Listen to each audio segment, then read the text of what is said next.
All right, guys, let's run this back. Try number 2. Let's see if we got sound. I figured we might have some issues last time because I had to unplug the mic right beforehand because YouTube wasn't picking up the mic, and normally when I have to unplug the mic, that happens. Unable to connect to chat. Please try again later.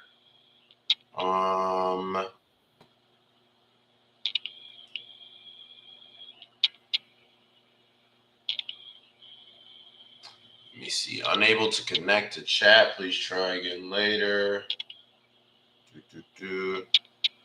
All right. Hey, Viv, can you let me know if you can hear me? It's saying I'm unable to connect to the chat. Okay, awesome, awesome. I love it.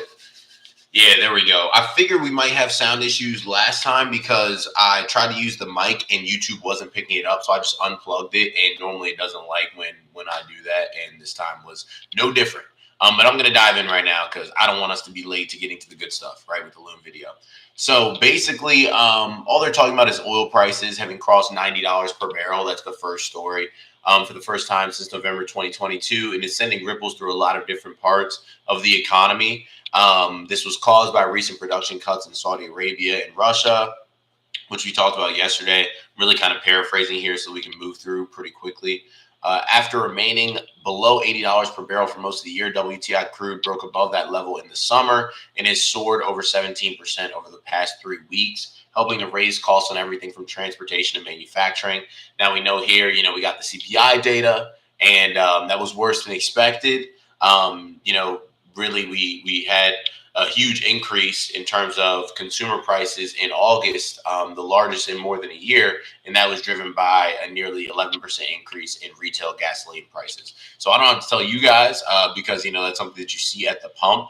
But the U.S. is basically just exploring its options. Unfortunately, the Strategic Petroleum Reserve is not one of those options because it's at 40-year lows. Because all we did when we needed oil was tap the SPR, right? And now we can't tap the SPR because it's at super low levels.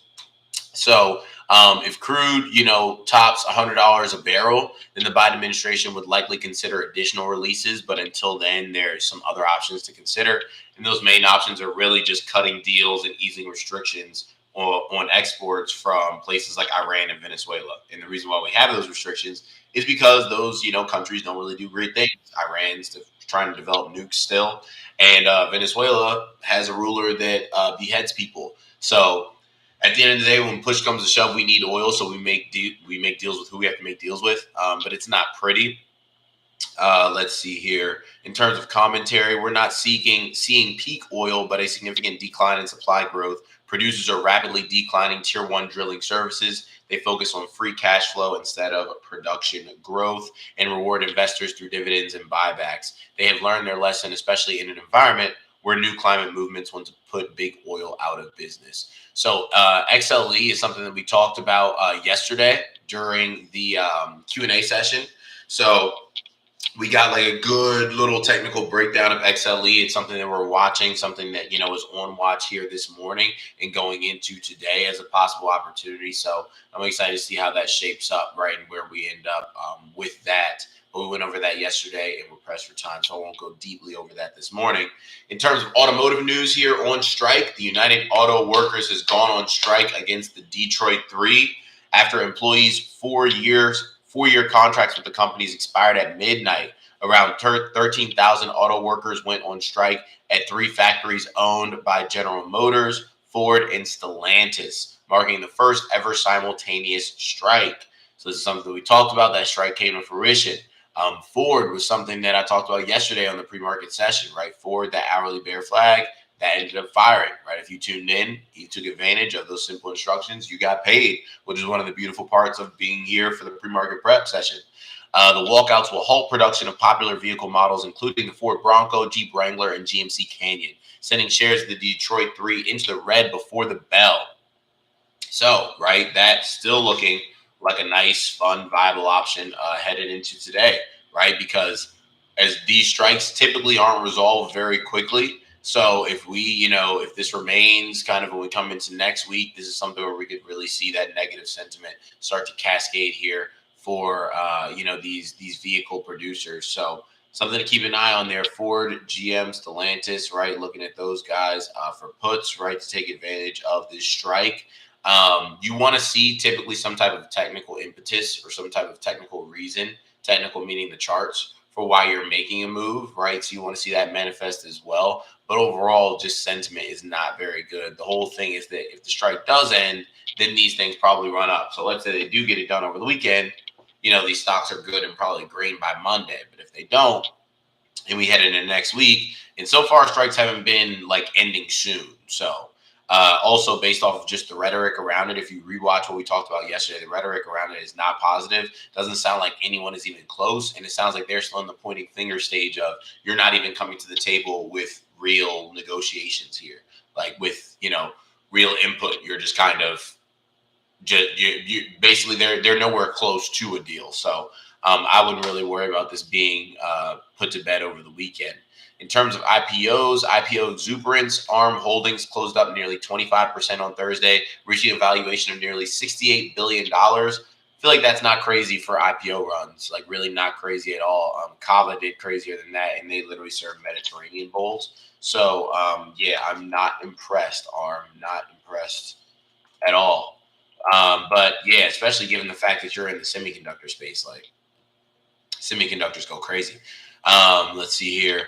So ARM, majority owned by SoftBank, sold more than 95.5 million shares in the biggest initial public offering of the year, while SoftBank CEO Masayoshi Son said he intends to maintain his 90% stake for as long as possible. I would too. It's a semiconductor company.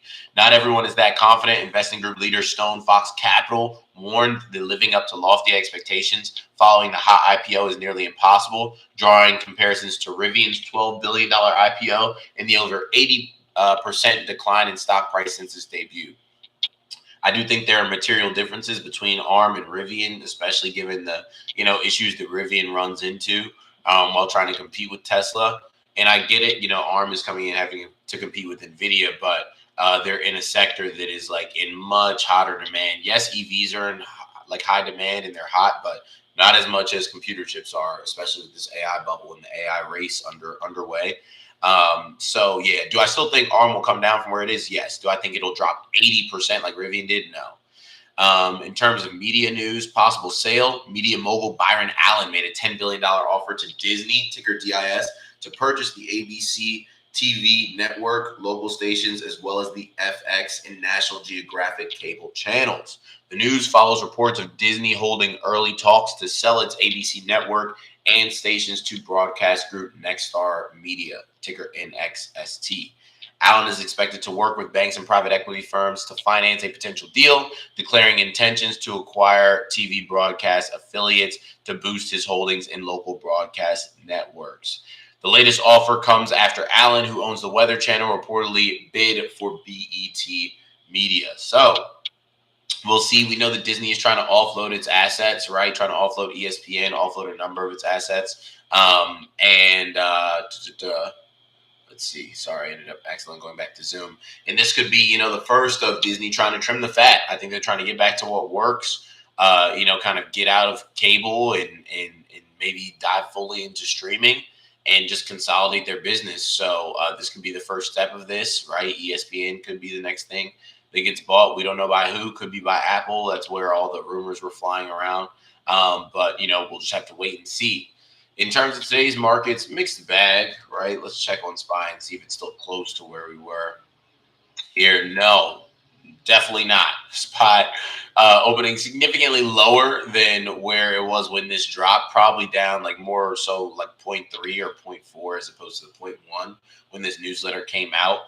So I won't really go through, kind of where we are because it looks like everything has changed since then. In terms of today's economic calendar, we do have consumer sentiment at 10 a.m. That'll be important. Today is also quad witching, so we can get some weird movement. So just make sure you're playing light, right? Not going full pork on anything, and just paying attention, right? We did our analysis last night. We got more analysis, that'll be coming out on the loom here this morning. But you guys know on SPY, right? We had that important 4-hour pattern.